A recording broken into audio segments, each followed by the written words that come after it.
په سفر کې تاسو وګورئ 2 رکعاته لمونځ 4 رکعاته فرض موږ 2 رکعاته کوو صحیح شو 4 رکعاته موږ 2 رکعاته ولې کوو الله پاک وایي دا سفر دی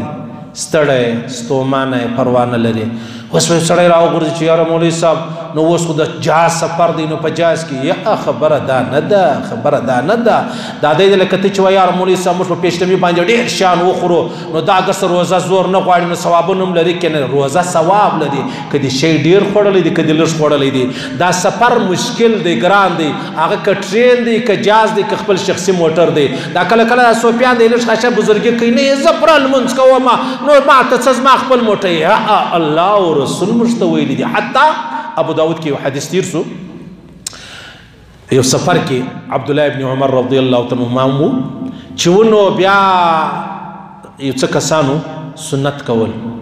د پښتنو جنو که دا سنت